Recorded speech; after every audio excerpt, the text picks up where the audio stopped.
Assalamualaikum warahmatullahi wabarakatuh. Perkenalkan, nama saya Jelita Brutu dengan NIM O1A1-288 dari kelas B. Di sini saya akan menjelaskan secara singkat tentang materi gangguan enzim pencernaan dan cara mengatasi. Kita masuk ke rongga mulut. Rongga mulut merupakan bagian dari saluran pencernaan, terletak di mana makanan akan dikunyah, dan air liur juga diproduksi oleh tempat tersebut untuk membantu mendorong makanan agar bisa sampai di lambung. Selain peran utamanya dalam asupan dan pencernaan awal makanan, mulut dan strukturnya sangat penting pada manusia untuk pembentukan bicara. Ada beberapa struktur mulut, yaitu gigi, lidah, dan kelenjar ludah. Yang kedua yaitu esofagus. Esofagus atau kerongkongan merupakan organ berbentuk pipa yang menyalurkan makanan dari mulut ke lambung. Yang ketiga yaitu lambung. Lambung adalah organ berotot yang ada di bagian kiri atas perut di antara kerongkongan dan usus kecil. Berfungsi untuk mencerna makanan, lambung merupakan organ terpenting pada sistem pencernaan. Yang keempat yaitu usus halus. Usus halus adalah bagian dari usus tempat 90% pencernaan dan penyerapan makanan terjadi. 10% lainnya terjadi di perut dan usus besar. Fungsi utama usus halus adalah penyerapan nutrisi dan mineral dari makanan. Pencernaan melibatkan dua bagian yang berbeda. Yang kelima yaitu usus besar.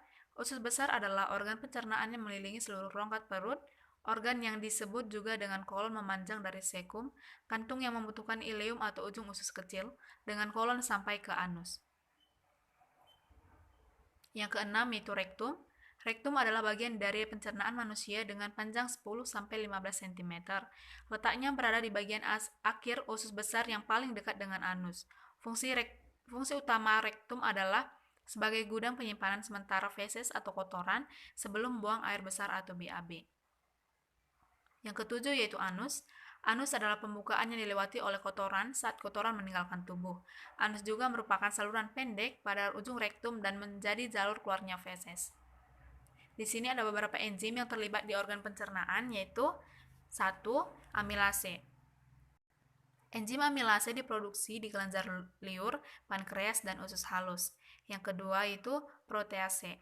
Enzim protease adalah enzim pencernaan yang bertugas untuk memecah protein dalam makanan menjadi asam amino atau amino acid.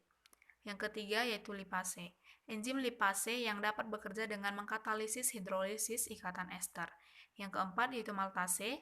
Enzim maltase yang berperan dalam proses pemecahan maltosa, gula malt menjadi glukosa gula sederhana di usus kecil.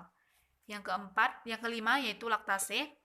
Laktase adalah jenis enzim pencernaan yang memecah gula laktosa. Yang keenam yaitu sukrase. Sukrase yaitu enzim yang diproduksi oleh usus halus.